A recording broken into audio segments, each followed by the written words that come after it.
The early March morning air still held a crisp edge as Caleb Hayes walked the familiar perimeter of his Eastfield coffee, steaming gently in his hand. Sunrise painted the dew-kissed grass in hues of gold and rose over the sprawling acres of Blackwood farmland his grandfather had poured his life into, where that was now Caleb's legacy. This quiet ritual, the scent of damp earth mingling with the distant lowing of his few cattle, was the anchor of his day, a connection to generations past. The neat, almost unnervingly perfect houses of the adjacent Willow Creek estates seemed a world away, separated by a line of ancient oaks his grandfather had refused to sell. But the peace shattered abruptly, not the usual birdsong or the rustle of wind through the trees, but the unfamiliar jarring sounds of car engines growling and doors slamming shut. Multiple doors. Caleb frowned, straining his ears. The sounds were coming from his property, echoing across the open field, where he planned to plant soybeans next month. Setting his mug down on a weathered fence post, a knot of unease tightening in his stomach, he strode quickly towards the source of the noise. What he saw made him stop dead, disbelief warring with a surge of hot anger. Lined up in neat orderly rows across the vibrant green of his east field, as if it were a designated parking lot, were at least a dozen vehicles. Expensive sedans, SUVs polished to a blinding sheen in the morning sun. Near the edge of the field, a woman stood directing yet another car into place. She wore a sharply tailored blazer, her posture radiating an air of unquestionable authority. A clipboard held firmly in one hand. "Hey!" Caleb shouted, his voice rougher than intended, as he jogged towards her, his old farm dog Bandit barking anxiously beside him. "What in the world do you think you're doing? This is private property." The woman turned, an expression of mild annoyance flickering across her perfectly composed features, before settling into a smile that didn't reach her eyes. "Good morning," she said, her tone clipped and condescending. "I'm Eleanor Vance, president of the Willow Creek Homeowners Association." She gestured vaguely towards the cars. "As you can see, we're utilizing the designated community overflow parking for today's Spring Gala kickoff event." Caleb stared, momentarily speechless. Designated? Designated by whom? "This is my land. Blackwood Farm. It's never been part of your HOA, and it's certainly not a public parking lot." The initial shock was fading, replaced by a cold, hardening fury. This wasn't just trespassing. It felt like a calculated invasion, a dismissal of everything the farm represented. "That doesn't matter," Eleanor Vance retorted, waving a dismissive hand as if swatting away an annoying fly. "Our community bylaws clearly designate this area for necessary overflow. It's been established procedure I never agreed to," Caleb shot back, his voice rising despite his efforts to keep it steady. His grandfather's warnings about the encroaching entitlement from the estates echoed in his mind. "This land has been Blackwood Farm for nearly a century. It's not part of your meticulously planned community. Now, I want these cars off my property immediately." Just then, Caleb's eyes widened in horror. A large delivery truck, clearly meant for the HOA event, was lumbering towards the back of the field, guided by a wave from Eleanor herself. It was heading straight for the section he'd painstakingly prepared and seeded just last week with early season greens. "Stop! Stop that truck!" Caleb yelled, breaking into a run, but it was too late. The truck rumbled over the edge of the prepared soil, its heavy tires churning the dark earth and crushing the delicate beginnings of his crops. The driver, seeing Caleb waving frantically, finally braked, looking confused. Caleb whirled around to face Eleanor, his face flushed with anger. "Are you blind? You just destroyed weeks of work." Eleanor's perfect smile tightened, a flicker of malice in her eyes. "Mr. Hayes, perhaps you don't understand who you're dealing with. Willow Creek Estates is home to Councilman Finch, Judge. Abernathy's wife sits on our board. Do you really think making a scene is wise? The sheriff tends to listen to respected community leaders." As if on cue, a sleek black sedan pulled up along the road bordering the field. A man in an expensive suit carrying a leather briefcase stepped out and strode confidently towards them. "Eleanor," he said smoothly, ignoring Caleb entirely for a moment. "Everything all right? Marcus, perfect timing." Eleanor beamed, relief washing over her face.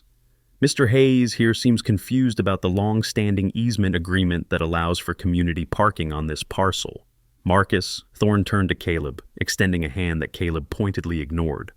"Marcus Thorne, legal counsel for the Willow Creek HOA," he said, his smile polished but cold. "As Eleanor stated, there's an established right-of-way. Perhaps we can discuss this civilly." "There's nothing to discuss," Caleb said, his voice low and hard. The damage, the threats, the sheer arrogance, something inside him solidified. "There is no easement. You are trespassing. You have exactly 1 hour to get every single one of these vehicles off my farm, 1 hour. Or I start calling tow trucks and the authorities, regardless of who you think you know." Leaving the chaotic scene at the East Field, a cold resolve settled over Caleb Eleanor Vance's threats, and Marcus Thorne's smooth assertions echoed in his ears. But underneath the lingering anger was a certainty rooted in decades of family history. His grandfather, Old Man Hayes, as many locals affectionately called him, had been fiercely protective of every inch of Blackwood Farm. He would never have signed away rights like that, especially not to the encroaching development he'd often grumbled about. Threats and influence were one thing. Documented fact was another. He needed proof. 40 minutes later, Caleb pushed open the heavy oak door of the Somerset County Records Office. The air inside smelled faintly of old paper, and dust motes danced in the shafts of sunlight, filtering through the tall arched windows. It was a world away from the sterile perfection of Willow Creek Estates. Behind a long polished counter stacked high with ledgers and binders sat an older gentleman with wire-rimmed glasses perched on his nose, meticulously examining a large map. "Excuse me," Caleb began, approaching the counter. "I need to check the property records and any recorded easements for Blackwood Farm just outside Willow Creek." The clerk looked up, his eyes sharp behind the lenses. Blackwood Farm, Old Man Hayes's place. A flicker of recognition, perhaps even warmth, crossed his face. "Haven't heard that name in a while."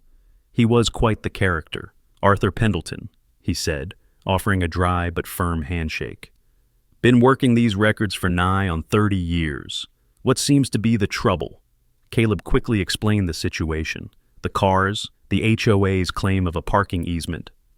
Arthur listened intently, occasionally nodding. "Willow Creek HOA, you say? Yes, they keep us busy." He turned to a computer terminal, fingers flying across the keyboard with surprising speed, then cross-referenced the digital findings with entries in a massive leather-bound registry book. He spent several minutes searching, humming thoughtfully. Finally, Arthur sat back, removing his glasses and polishing them with a handkerchief. "Well, Mr. Hayes," he said, his gaze direct.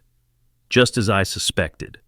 There is absolutely no recorded easement granting parking rights or any form of public access to the Willow Creek HOA on the parcel historically known as Blackwood Farm. Not a single document." He paused, a faint smile touching his lips. "Your grandfather fought tooth and nail against the developers when they first planned Willow Creek, trying to get right of ways. He didn't want to give stubborn as they come, your granddad. Always stood his ground right here, looking at these same maps." A wave of relief washed over Caleb quickly, followed by a surge of validation. His grandfather's spirit felt suddenly very present. This wasn't just his fight anymore. It was a continuation of a legacy. Caleb felt a surge of righteous vindication. "I knew it," he breathed, gripping the edge of the counter. "My grandfather would never have allowed them to use his fields like a common parking lot." Arthur Pendleton nodded slowly, adjusting his glasses back onto his nose.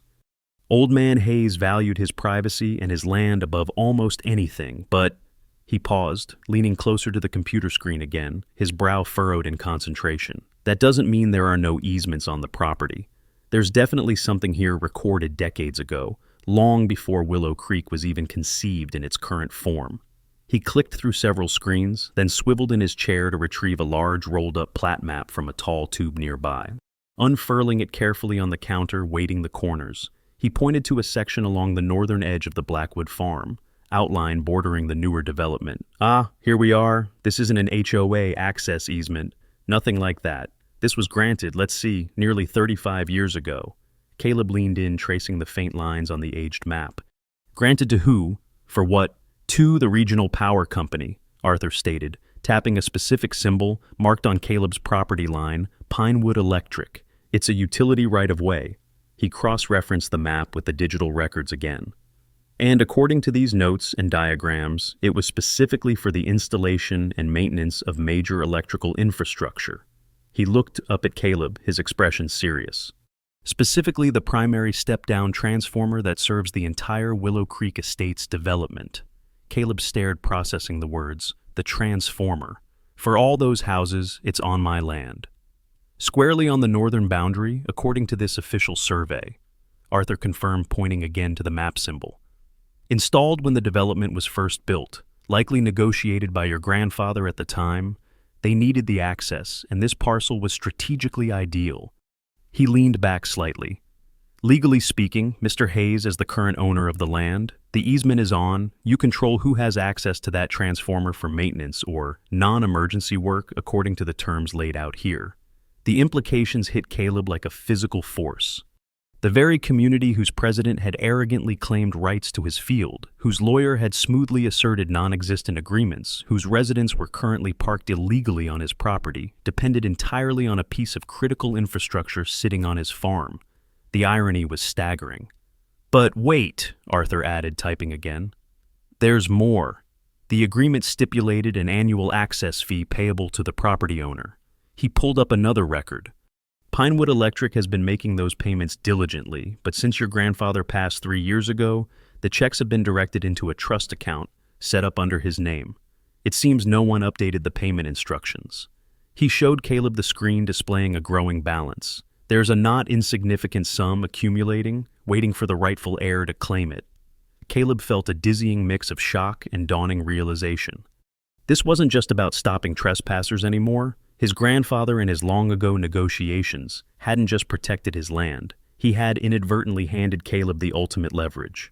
The weight of this unexpected power felt immense, a strange potent inheritance he never knew existed. He finally understood the faint smile on Arthur's face. Old Man Hayes truly had been quite the character. Caleb walked out of the county records office clutching copies of the deed, the plat map showing the power easement, and the trust account details. The initial shock had subsided, replaced by a focused, almost cold clarity. Arthur Pendleton's revelations hadn't just armed him with facts. They had fundamentally shifted the power dynamic. He now held a card he hadn't even known was in the deck, thanks to his grandfather's shrewd dealings decades ago. But knowing wasn't enough. He needed to act carefully and deliberately. Back in the familiar cab of his pickup truck, parked under the shade of an old oak outside the county building, Caleb pulled out his phone. He found the number for Pinewood Electric's Regional Operations Center. After navigating a brief automated menu, he asked to speak with the manager responsible for grid maintenance in the Somerset County area, specifically mentioning the transformer station ID Arthur had helped him locate in the records, station PE7B bordering Blackwood Farm. A few minutes later, a man with a calm, professional voice answered, "David Griffin, speaking operations manager. How can I help you?" "Mr. Griffin, my name is Caleb Hayes." Caleb began, keeping his tone measured and steady. "I own the property known as Blackwood Farm, where your station PE7B transformer is located on the northern boundary." He paused to let that sink in.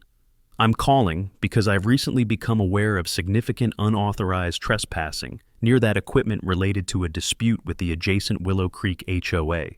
Frankly, I have serious safety concerns about untrained individuals being anywhere near critical infrastructure like that." There was a brief silence on the line, then Griffin replied, his voice now tinged with concern. "Mr. Hayes, thank you for bringing this to my attention. Immediately, Station PE7B is indeed crucial for the Willow Creek feed. Unauthorized personnel anywhere near that station is absolutely unacceptable and a major safety risk. Can you confirm you are the legal owner listed on the easement access agreement?" "I have the documentation right here," Caleb affirmed. "My primary goal today is to understand the official access protocols. Who exactly is authorized to be near that equipment, and how can they be identified? Furthermore, I need to be notified in advance of any scheduled maintenance." "Of course," Griffin said readily.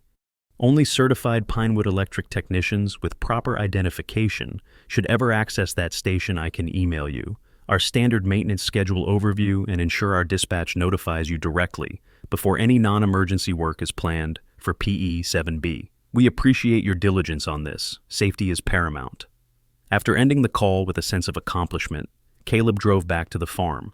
The remaining cars were gone from the east field, but the evidence of their intrusion remained starkly visible. Pulling out his phone again, he walked the damaged area, meticulously photographing the deep tire ruts gouged into the soil and the flattened, crushed remains of his young seedlings. Each click of the camera was a mark against the HOA's arrogance. Later that afternoon, Caleb retrieved 2 motion-activated trail cameras he usually used for tracking deer movement.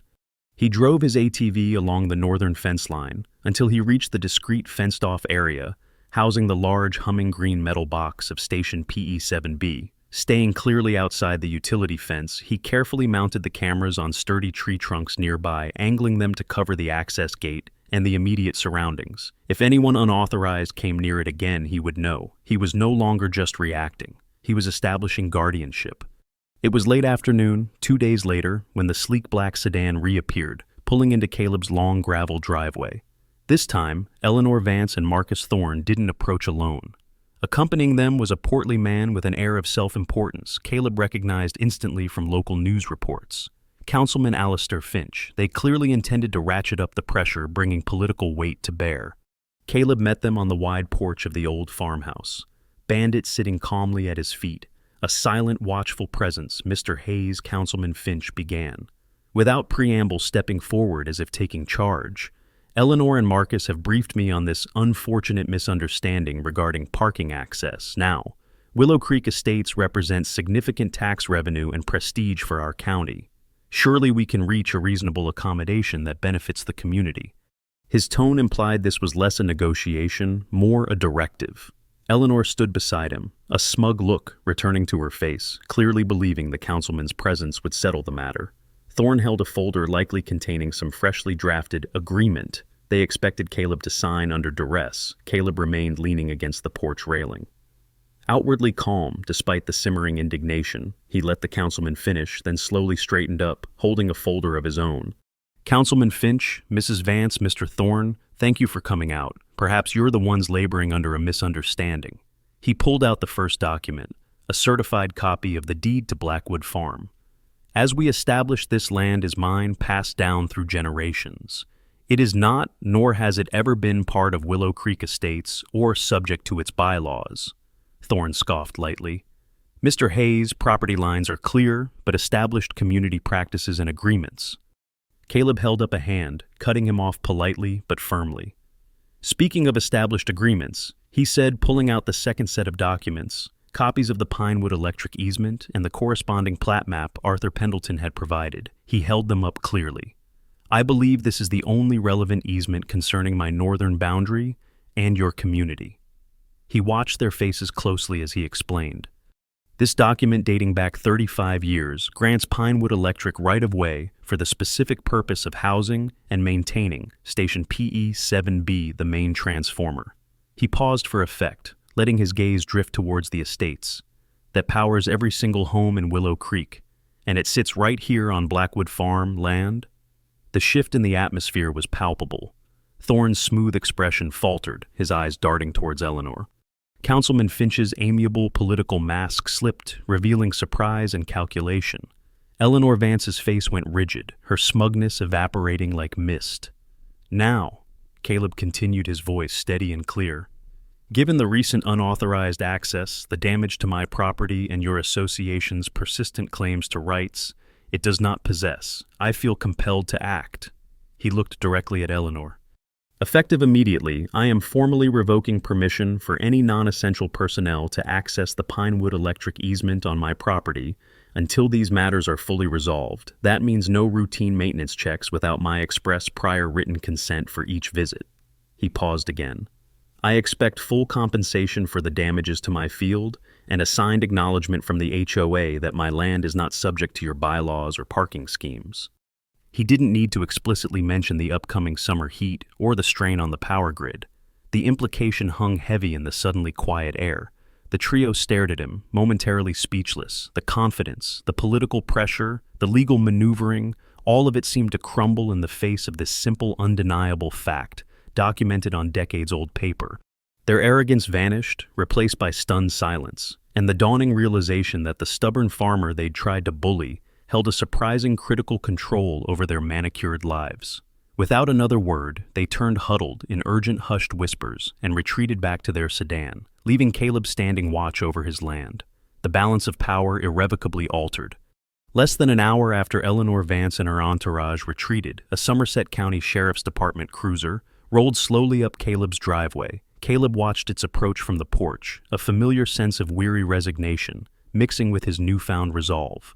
He recognized the sheriff stepping out, a sturdy man in his 50s named Brody, known for being fair, but also acutely aware of the local political landscape. Eleanor hadn't wasted any time. Mr. Hayes, Sheriff Brody greeted him, his expression carefully neutral, though Caleb detected a flicker of unease in his eyes.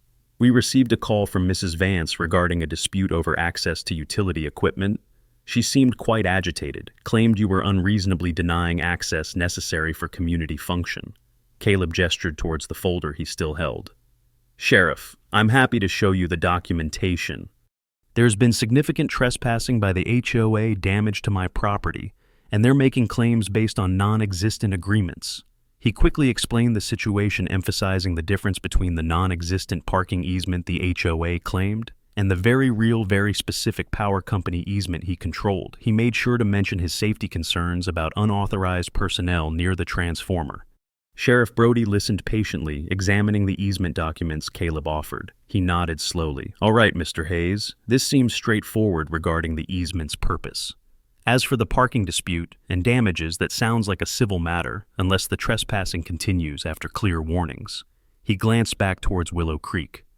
Mrs. Vance can be persistent, but denying access explicitly granted to Pinewood Electric personnel with proper cause and identification could cause issues down the line. Just ensure you're following the letter of that agreement. His discomfort was clear. He was caught between influential residents and documented property rights. After confirming Caleb understood, Brody got back in his cruiser, leaving Caleb with the distinct impression the sheriff wasn't entirely convinced by Eleanor's version of events. Later that evening, as Caleb was checking the fence line near the east field, he saw a figure walking along the border path from the Willow Creek side.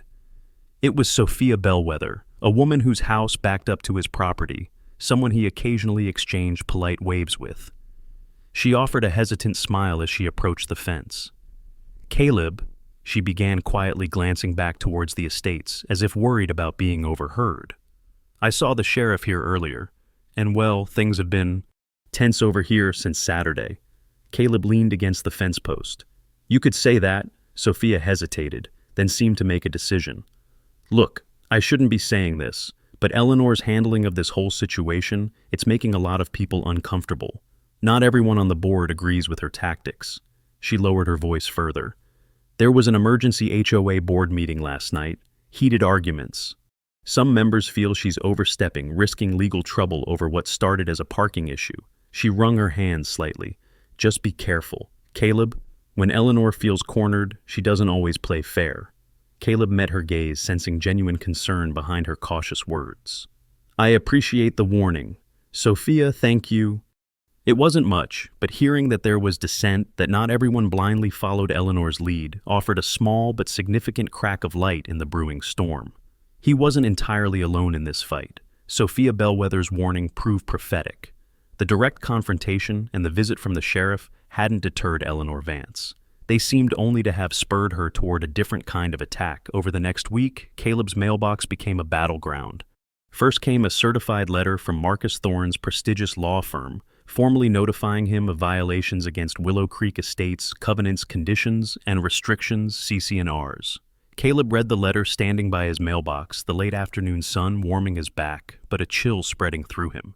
The letter detailed alleged infractions, failure to maintain landscape aesthetics consistent with community standards, citing his vegetable garden visible from the road, and engaging in commercial agricultural activities deemed incompatible with the residential character of the neighborhood. It demanded he cease all farming operations visible from Willow Creek properties within 10 days and pay an initial fine of $2,500 for non-compliance, with further penalties accruing daily. What struck Caleb immediately, besides the absurdity of applying HOA rules to his farm, was the letterhead. It wasn't just from Thorne's firm. It was co-branded with the Willow Creek Estates HOA logo and crucially listed Blackwood Farms' address under the heading, Properties Subject to Association Governance. They were actively trying to create a paper trail, however false, implying his farm fell under their jurisdiction. 2 days later, another letter arrived. This one detailed fines for unapproved structures, referencing his grandfather's old, well-maintained equipment shed near the east field. Then came a notice about improper fencing materials along the shared property line, the same sturdy oak fencing that had stood for 50 years. Each letter was meticulously drafted, citing specific but wildly inapplicable HOA bylaws, clearly designed to overwhelm, intimidate, and drain his resources through accumulated fines and the implied threat of legal action. It was a coordinated paper assault, a classic strategy of attrition. They couldn't legally take his land or force parking on him, especially now with the power easement leverage. So they were trying to make his life so difficult, so expensive, that he would simply give in, or perhaps even consider selling the land they clearly coveted. The mention of ceasing agricultural activities felt like a particularly personal blow, an attack on the very soul of Blackwood Farm. Caleb spread the letters out on his grandfather's heavy oak dining table that evening, the legalese swimming before his eyes. He felt a wave of exhaustion, the constant pressure wearing him down. He could fight them on facts, he could stand his ground physically, but navigating this bureaucratic maze, responding correctly to legal threats, that was a different kind of warfare. He realized he couldn't do it alone. Eleanor and Thorne had resources and experience in this type of harassment. Remembering Arthur Pendleton's advice from the records office about seeking specialized legal help in HOA disputes, Caleb looked up the name he'd been given. Julian Croft. He found Croft's website, a lawyer specializing specifically in property rights and fighting HOA overreach. Staring at the pile of threatening letters, Caleb knew this wasn't just about parking or easements anymore. It was about defending his home, his heritage, and his right to live peacefully on his own land.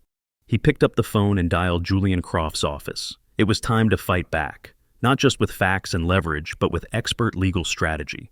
A few days after hiring Julian Croft, who had immediately begun drafting cease and desist letters in response to the HOA's barrage, Caleb decided to check the trail cameras he'd installed near the Pinewood Electric transformer. The legal battle was escalating, and he felt a growing unease, a sense that Eleanor Vance wouldn't simply rely on paperwork. He took his ATV along the northern fence line, the air thick with the promise of a warm afternoon.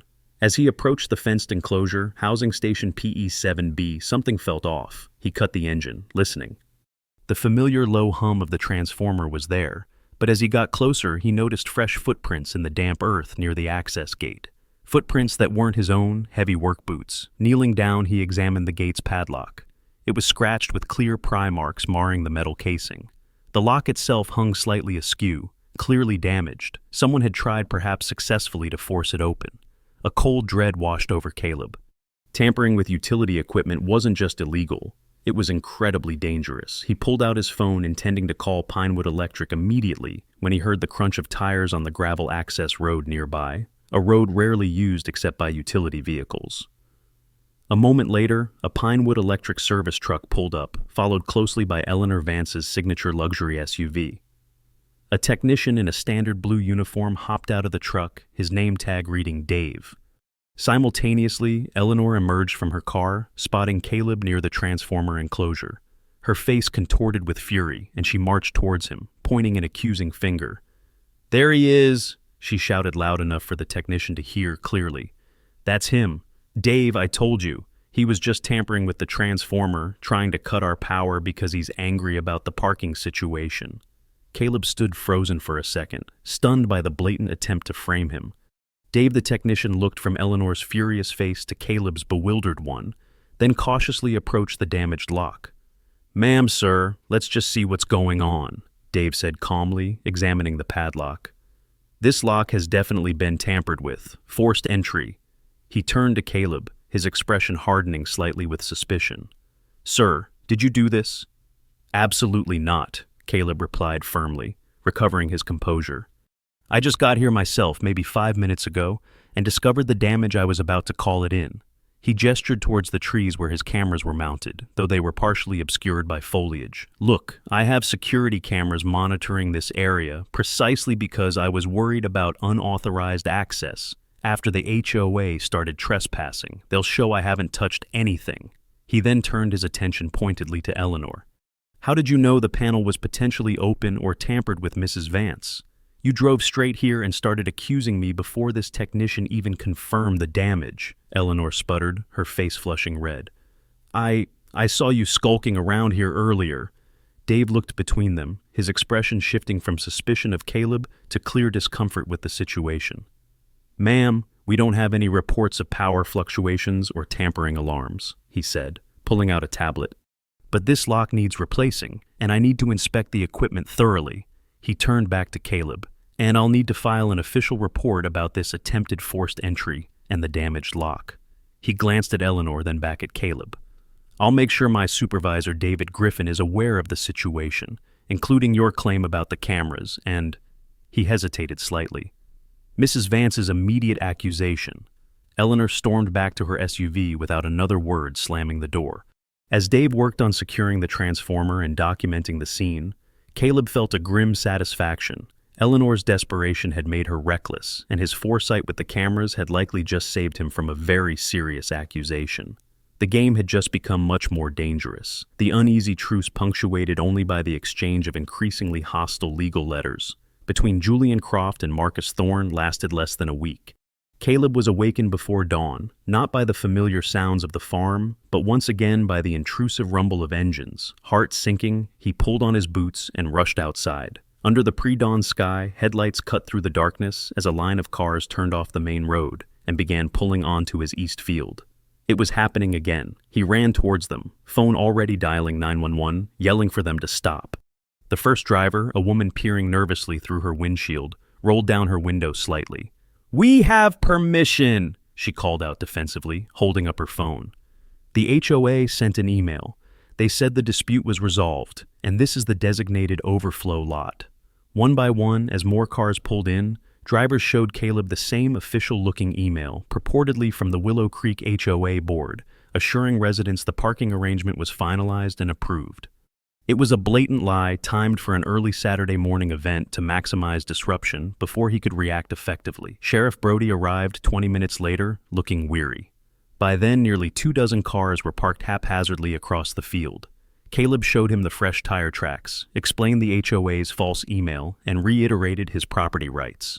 Brody spoke with several drivers, examined the email they presented and sighed, running a hand over his face. "Mr. Hayes, I understand your frustration. I really do," Brody said, his voice low.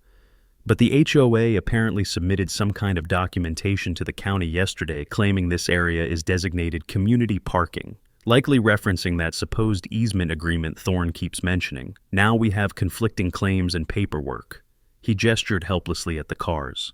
"Right now, with these drivers believing they have permission based on an official communication, and the county having conflicting filings, my hands are tied. This is escalating into a complex civil matter. You need to take it up in court, get an injunction. I can't just tow all these cars based solely on your word against the HOA's filed documents, however questionable they might seem."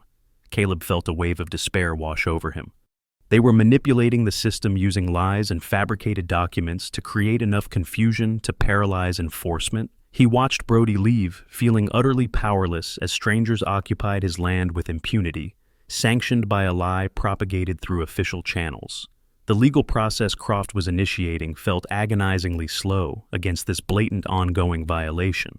Fuming and desperate, Caleb found himself walking towards the fence line bordering Sophia Bellwether's property later that morning. He didn't know what else to do. He needed something. He saw her tending her rose bushes and called out her name. She looked up.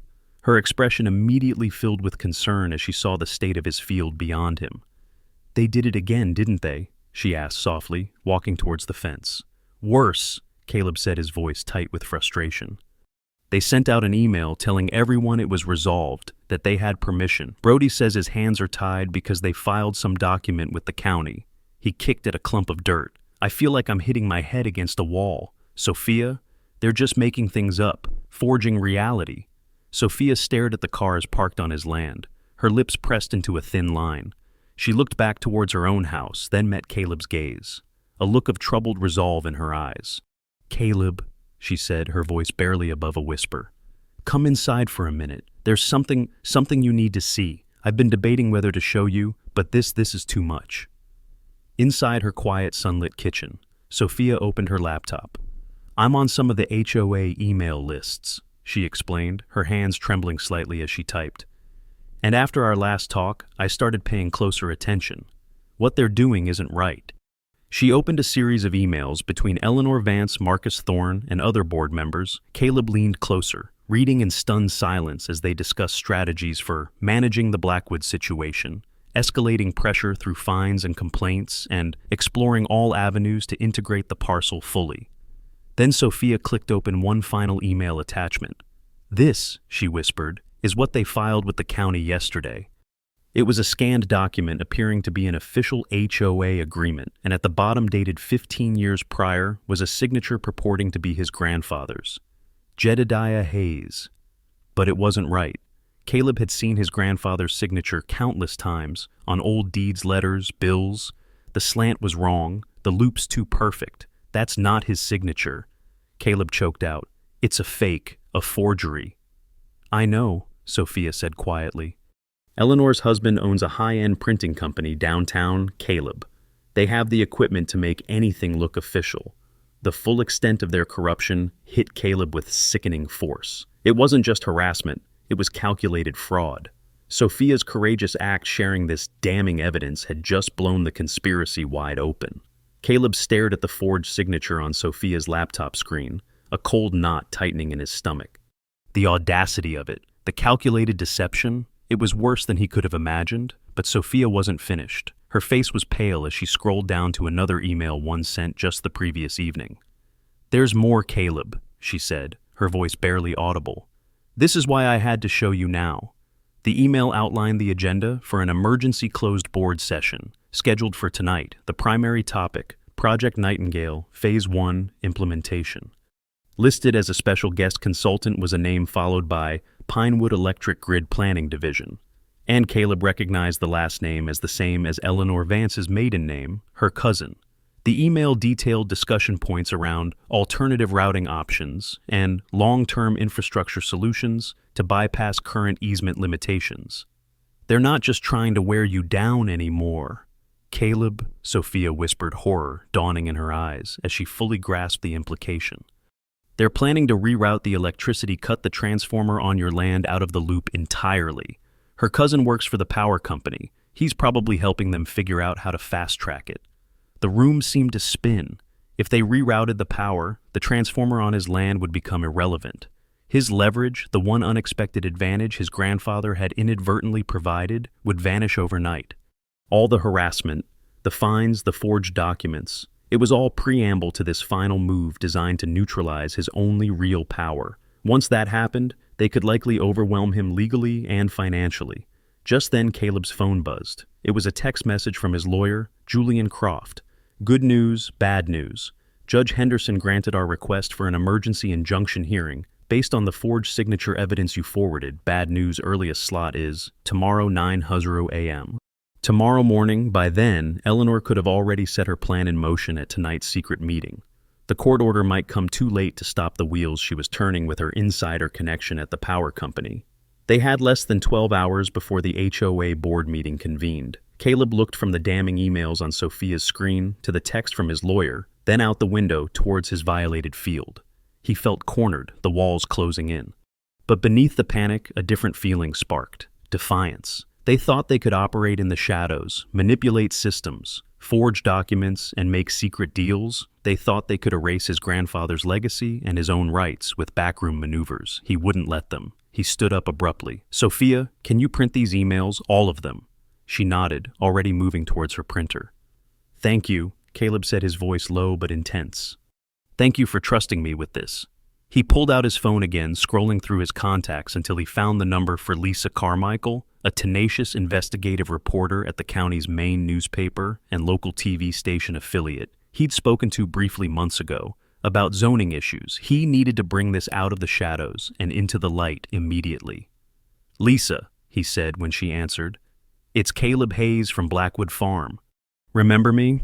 I've got a story for you about HOA corruption, forged documents, misuse of funds, and potentially illegal utility tampering, and it's all coming to a head at a public Willow Creek HOA meeting tonight.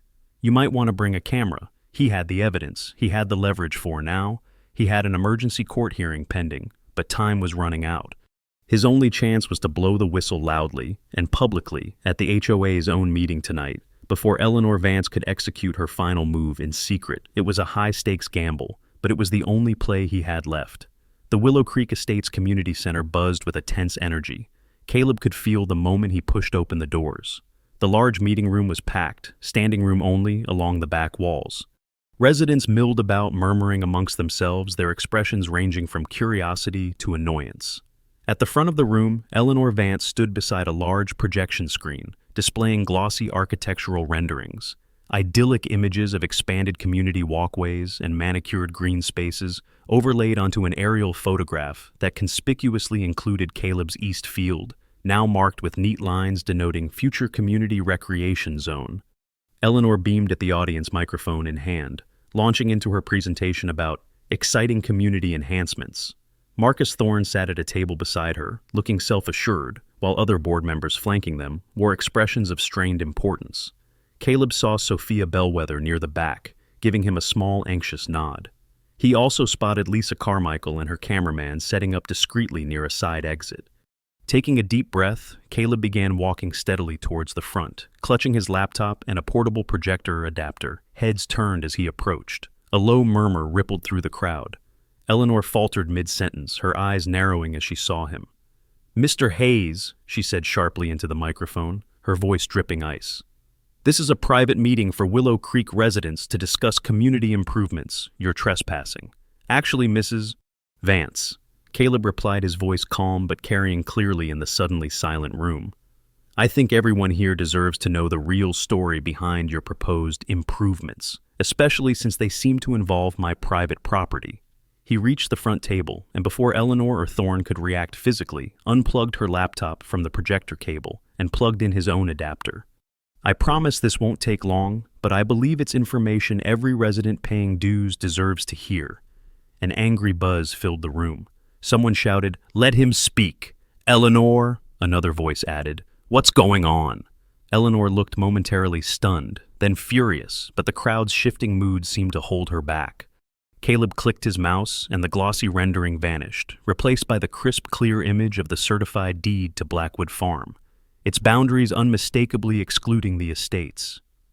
"As you can see," Caleb began, turning to face the audience, "Blackwood Farm has been in my family for generations. It has never been part of Willow Creek Estates." He clicked again, showing the forged HOA agreement Sophia had provided. "This document claiming my grandfather signed an agreement 15 years ago has recently been filed by your HOA board."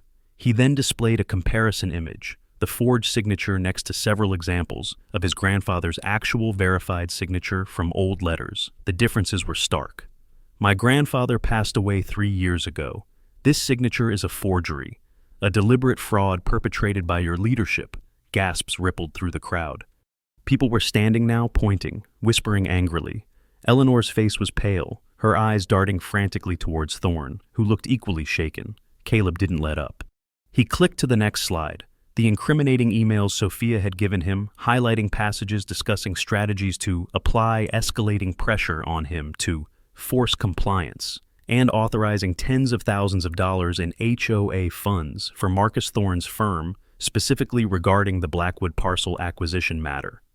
"These," Caleb announced, his voice ringing with controlled anger, "are your HOA board's internal communications, discussing how to use your dues to harass me off my land." The room erupted. Angry shouts drowned out Eleanor's attempts to regain control. "You used our money for that," someone yelled. "I got fined $500 last month for my trash cans being out too early." Another resident shouted, "And you're spending thousands harassing him." Finally, Caleb displayed the last crucial piece of evidence, the official county map showing the Pinewood Electric easement, the transformer symbol clearly marked on his property. "And one last thing you all need to know," he said, raising his voice above the din. "The main transformer that supplies power to every single home in this community sits on my land. Access is controlled by a legal easement granted decades ago to the power company, not the HOA. Your electricity depends on Blackwood Farm." A stunned, absolute silence fell over the room. Residents stared first at the map, then at Eleanor, and the board members, their expressions shifting from anger to disbelief and dawning horror. The foundation of Eleanor Vance's carefully constructed narrative built on lies, forgery, and intimidation had just been publicly dismantled piece by irrefutable piece. The spotlight wasn't on community enhancements anymore. It was burning brightly on her deceit. The stunned silence in the community center quickly fractured into outright uproar. Residents surged forward surrounding the front table, demanding answers from the visibly shaken board members. "Is this true, Eleanor?" shouted a man Caleb recognized as one of the board's dissenting members Sophia had mentioned. "Have you been lying to us? Forging documents?" "We demand a vote," another resident yelled. "Suspend the board, now pending a full investigation." The call was taken up by dozens of voices, a chorus of outrage echoing through the room. Marcus Thorne looked pale and frantically whispered something in Eleanor Vance's ear, likely advising retreat or damage control. But Eleanor, her face contorted with rage and humiliation, pushed him away. Cornered, exposed, her empire of control, crumbling around her, rationality seemed to abandon her entirely. She snatched her purse from the table, fumbled for her phone, and stabbed frantically at the screen. Dialing a number, ignoring the surrounding chaos, she held the phone to her ear, her eyes locked onto Caleb with pure, unadulterated hatred. "Forget the plan," she spat into the phone, her voice dangerously low but audible in a momentary lull. "Do it now, cut it all." Caleb's blood ran cold. Cut it all. Was she actually ordering someone to? Before the thought could fully form, it happened. With a sudden audible clunk, the main overhead lights in the community center extinguished. The projector died. The room plunged into near darkness, punctuated only by the emergency exit signs, casting an eerie green glow, and the panicked shouts of the residents. A moment of shocked silence, then chaos erupted anew. In the dim, flickering emergency lighting, faces were distorted into frightened masks, and then cutting through the darkness came Eleanor Vance's triumphant, slightly unhinged laugh. "See," she shrieked, her voice echoing eerily. "See what happens when you challenge me. Your precious farm controls nothing now." But her maniacal gloating was abruptly cut short by another sound slicing through the night, the rapidly approaching wail of sirens. One siren, then two, growing louder by the second. Simultaneously, Caleb's phone vibrated violently in his pocket. He fumbled for it, hitting answer. "Caleb, Julian Croft here." His lawyer's voice came through, urgent and breathless. "Just got off the phone with David Griffin from Pinewood Electric. Their system detected an unauthorized manual override attempt at station PE7B just minutes ago, caused a localized outage. Your community center. More importantly, they dispatched security immediately after the tampering incident earlier today. They caught someone trying to access the main breaker panel, a woman matching Mrs. Vance's description, apparently acting on phone instructions. Your trail cameras captured her approach and retreat near the time of the outage. They have her detained." Caleb felt a dizzying wave of relief mixed with disbelief at Eleanor's sheer audacity. As Julian spoke, the main doors of the community center burst open. Flashlight beams cut through the gloom as uniformed officers, including Sheriff Brody, entered the room. Outside, the flashing red and blue lights of patrol cars illuminated the panicked faces pressed against the windows. "Nobody move." Sheriff Brody commanded, his voice cutting through the chaos. News crews, alerted by Lisa Carmichael and likely drawn by the sirens and sudden blackout, were right behind the officers, cameras rolling, capturing the surreal scene. Eleanor Vance stood frozen, her face a mask of disbelief, bathed in the flashing emergency lights. Marcus Thorne, seeing the police, attempted to edge towards a side door, but ran directly into a waiting deputy. The spotlight Eleanor had tried to command was now a harsh, unforgiving glare, illuminating not her power, but her spectacular self-inflicted downfall. Justice hadn't just arrived. It had kicked down to the door with sirens blaring. Weeks later, the dust began to settle over Willow Creek Estates and Blackwood Farm. Local news outlets avidly covered the ongoing legal proceedings against Eleanor Vance and Marcus Thorne, charged with forgery, conspiracy, property damage, and attempted felony vandalism of utility infrastructure. Their fall from grace was swift and public. Eleanor's cousin at Pinewood Electric faced internal investigation and likely termination. The Willow Creek HOA, under temporary leadership, elected in the chaotic aftermath of the meeting, held new elections. The new president was Thomas Henderson, the board member who had first openly questioned Eleanor's actions at the disastrous meeting. One of the new board's first initiatives was unexpected. They organized a volunteer weekend, inviting Willow Creek residents to help Caleb repair the damage to his east field. Caleb watched from his porch one sunny Saturday morning as dozens of his neighbors, some familiar faces, many strangers, worked alongside him, tilling the soil churned up by tires, laying fresh sod near the fence line, and replanting the ruined sections. There were apologies offered, handshakes exchanged, and a shared sense of relief that the oppressive atmosphere had lifted. Later that afternoon, Thomas Henderson walked over to the fence line separating the estates from the farm. "Caleb," he said, simply extending a hand. "We're truly sorry for what you went through. We're hoping for a fresh start. Good neighbors." Caleb took his hand, gripping it firmly. "Me too, Thomas. Good fences make good neighbors, my grandfather always said. Looks like we're finally mending ours." He looked out over his field, now showing signs of healing, then towards the peaceful homes beyond.